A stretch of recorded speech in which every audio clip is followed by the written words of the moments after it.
Welcome to the Big Blue Breakdown, and we'll be going over the game balls and gashers for the New York Giants in their 34-7 loss to the Atlanta Falcons down at the Nest.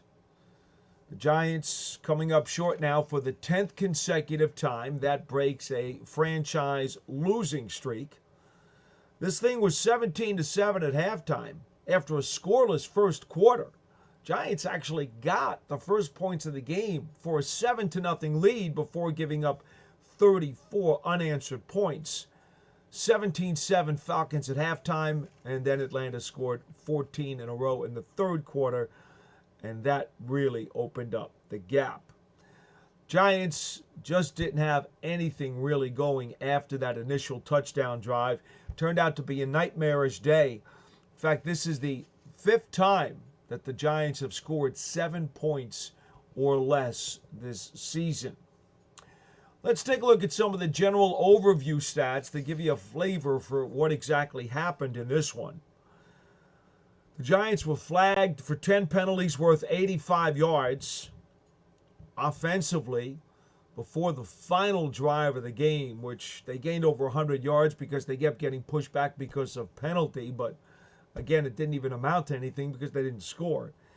In terms of meaningful drives, they only had one of at least 35 yards, and that was the 70-yard touchdown drive that gave them a 7-0 lead early in the second quarter. Giants did wind up getting charged for 2 pick sixes and 1 fumble lost, so 3 giveaways. On the other side of the ball, defensively, Atlanta was 8 of 14 on third down. Bijan Robinson, 22 carries for 94 yards. Modest, but he really did not have to do much of the carrying or the workload, as they gave Algier 11 carries for 22 yards just to help kind of give him a breath and kill some clock. Falcons finished up with 127 yards on 38 carries on the day. The Giants did not have any sacks and only had 2 quarterback hits, one by rookie linebacker Darius Muasau and one by veteran Kayvon Thibodeau. That's very disappointing considering that rookie Michael Penix Jr., who was making his first NFL start for the Falcons at quarterback, not really known much as a runner. He's a pocket passer. And the Giants only got 2 quarterback hits on him and really did nothing to make his day miserable. The one interception that they had by Cordell Flott was actually a pass down near the goal line at the end of the first half. It went to tight end Kyle Pitts, who really never had control of the ball. It was jarred from his possession by Dane Belton, and Cordell Flott was opportunistic coming up with the interception, which of course is something the Giants have had few and far between of these days. Penix finished 18 of 27 for 202 yards and the 1 pick, no sacks, and no touchdowns. So in general, let's just go over a couple of items from how the game flow went. Falcons got the ball first and missed a 43-yard field goal attempt wide left as they drove down to the Giants' 25-yard line. Giants went 3 and out. Falcons were able to get 1 first down, but then they had a punt. And then the Giants had their best drive of the day, 14 plays, 70 yards. They held the ball for over 8 minutes, and everything seemed to be going well. There was a lot of optimism from talking to the players about that first drive, as they literally mixed in runs, passes, and nickel and dimed their way down the field. In fact, they had to convert only 2 third downs on the entire drive. A 3rd and 2 from the Falcons' 38 as Daniel Bellinger made a really nice play holding on to a 5-yard crossing route despite very tight coverage. And on the 3rd and goal from the 2, Tyrone Tracy did a really nice job of getting his feet down inside the back line as Drew Lock rolled to his left. Tracy rolled with him, found a huge opening in the coverage, and Lock put it to him in the back of the end zone, and Tracy with a really nice catch, keeping both feet down in bounds for the score. And we've told you many times this year, Tracy originally was a college wide receiver before converting to running back at Purdue, and he showed his receiving skills. Very mindful of getting his feet down. So the Giants had a 7-0 lead in the opening minute of the second quarter. Falcons come back, 8 plays, 36 yards. Patterson hits a 52-yard field goal at 7-3. Giants on the next drive. This is where things started to unravel. They weren't completely cooked at this point, but it started to unravel. After a touchback, they wind up driving the ball on a half a dozen plays out to the Falcons' 48-yard line on a 2nd down and 6. And veteran safety Jessie Bates comes up with an interception and takes the ball back as he reads Drew Lock, who wanted to throw a short pass in the flat, telegraphed it, rushed it. He himself said he never should have thrown the ball. Well, it's too late for that now because Bates wound up taking it back for the pick 6. It was 55 yards. And that's really where the entire balloon started to deflate. That made it 10-7 Falcons with 8 minutes left in the second quarter. And as I said, that's the real linchpin to this game, although it would certainly get a lot worse as the Giants momentarily had a chance to try to regain some of their breath. On their next possession, there's a sack. They're forced to punt after getting only 1 first down. Falcons go 9 plays, 86 yards. Robinson goes wide to the right with a run, scoots in for a 4-yard touchdown. 17-7 Atlanta. At this point, that 3.5-minute Falcons drive gave them a 10-point lead with 1:43 left in the first half. Now, why do I say it gets worse? Well, because you're down by 10 with plenty of time left to do something and at least come back and get it to within a 1-score game. Giants get a 41-yard kickoff return from Eric Gray. First down and 10 from their own 42 with 1:35 left in the half. And there's a sack. Exactly what the Giants did not need. Caden Ellis with the sack and forced fumble at the same time. Abikadi picks it up.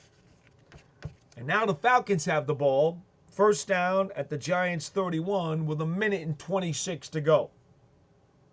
Now, you're sitting there saying, okay, now the roof is caving in. Well, there's cracks. There's pieces of shingle falling down.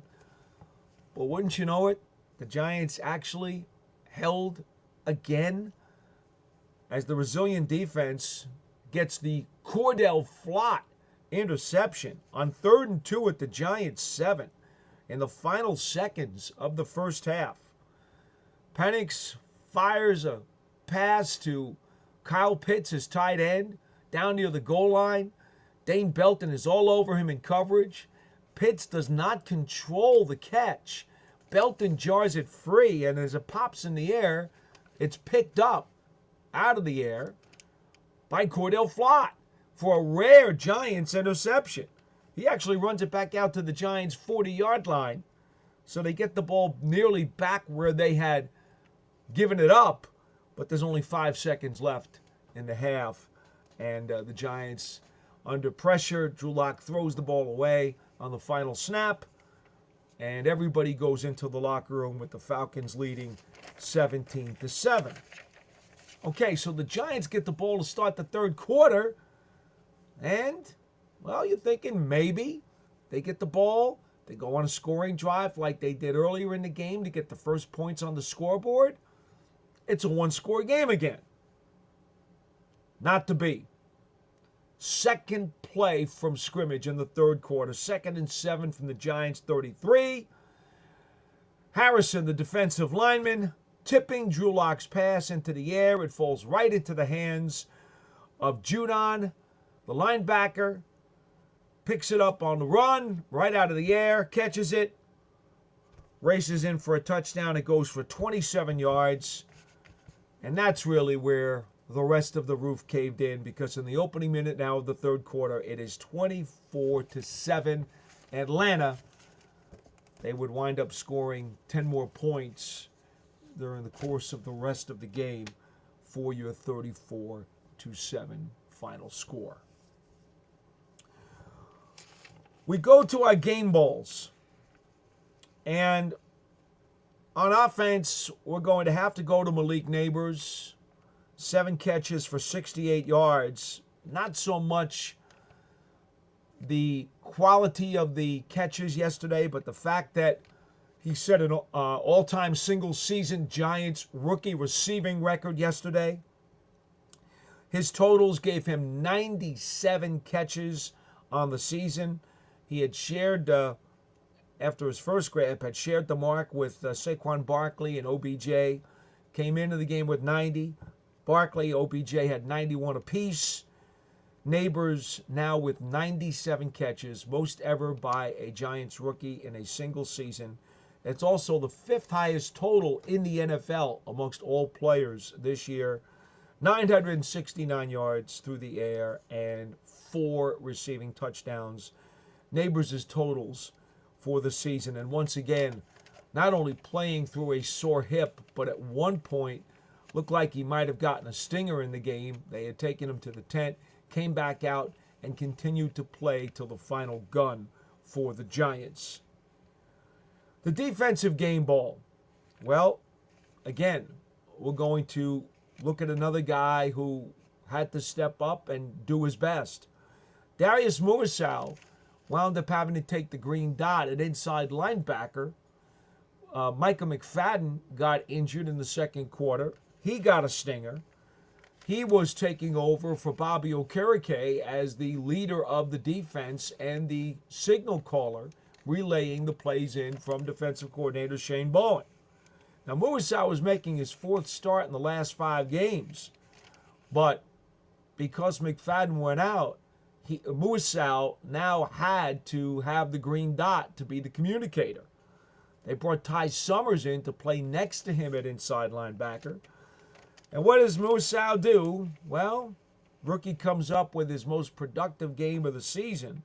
11 tackles, 1 tackle for a loss, and 1 quarterback hit. Talking to Howard Cross, who was doing sidelines radio duties for the game, said that it was quite clear that Muasau was doing a really nice job of getting guys lined up and trying to control the defense. So Darius Muasau gets the game ball on defense this week. Now on special teams, well, you just heard me a few moments ago talk about Eric Gray. He did a dynamite job of trying to ignite the Giants and spark them and get them back into this thing. A 41-yard kickoff return with just about 90 seconds left in the first half with the Giants trailing 17-7. He immediately puts them in dynamite field position to give them an opportunity to get some more points. Nice job by Eric Gray, no question about it. I will mention Jamie Gillen as an honorable mention because the punter had another fine day, and he really has had a good season. Terrific season, as a matter of fact. 5 punts, had 3 inside the 20, starting off the Falcons' drives at the 10, the 14, and the 13. His net for the day was 40.8. So, honorable mention to Jamie Gillen, but we're going to go Eric Gray for his dynamite kickoff return at the end of the first half. He gets the game ball on special teams. The Gassers, Well, where else can you go on offense? It's got to go to Drew Lock. He had the roughest game of his season. His stat line reached 22 of 39 for 210 yards, 1 touchdown, 2 interceptions, and 3 sacks.